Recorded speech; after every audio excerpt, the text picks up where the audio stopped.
Traveling into that sunless region known as the Land of the Blessed, the good knight Alexander of Macedon, accompanied by 40 friends, 100 slaves, and 1,200 reliable soldiers, found a misty waste uncrossed by any path or track, and decided that their tents should be pitched. On the following day, he took 1,000 armed men and left in search of the end of the world. Those remaining in camp grew bored and restless in his long absence and wandered the countryside for diversion. One morning, 2 soldiers stumbled upon a pool at the foot of a cliff surrounded by clusters of tall poppies with luminous purple petals such as they had never seen before. The water of this hidden pond was perfectly still, of an iridescent blue so deep that after looking at it for more than a moment, neither of them could be sure if his eyes were opened or closed. Across its placid surface shimmered wisps of a silvery mist that in the intrinsicies of its sinuous coils suggested brief glimpses of long, deserted places, voluptuous gardens overgrown, vast calvaries on the move through the shadowy vistas, the merriest flashes of vanished world, imponderably old and incomparably beautiful, awed by its equivocal vision, both knelt at the muddy bank to get a closer look. A faint whispering on the breeze, like a mingled voice from far away, of a multitude of departed souls lured them to dip their hands into the marvelous water. Upon doing so, each was rewarded with a warm wave of ecstasy that washed through his body. Forgotten scents from early youth rushed back into memory.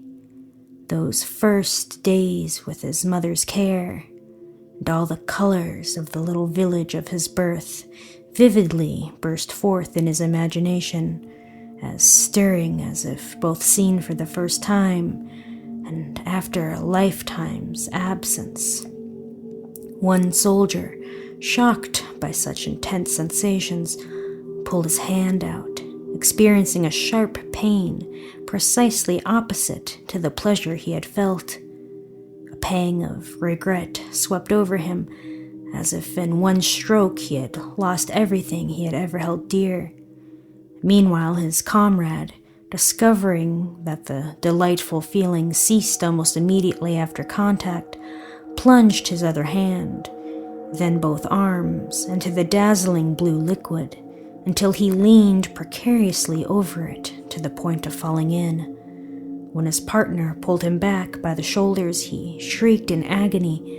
As acute as his pain was after withdrawing one hand, he could not imagine the torment his companion must have undergone.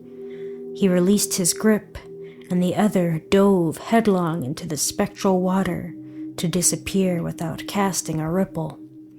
He thought he saw his face flicker among the silvery wisps for an instant, then evanescence into nothingness.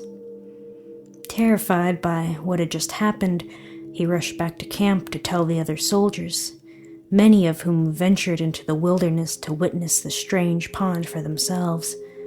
Most were sufficiently frightened by the smart received upon pulling a cautious finger out of it, but several shared the fate of its discoverer, losing themselves in ecstatic nostalgia and diving in to leave no trace behind. When Alexander, upon returning from his quest for the world's end, learned of the charmed water's fatal effect on his troops, he ordered a company of slaves with pickaxes and shovels to weaken the face of the overhanging cliff, and horsemen with chains to pull it down, burying the pool with its secret forever.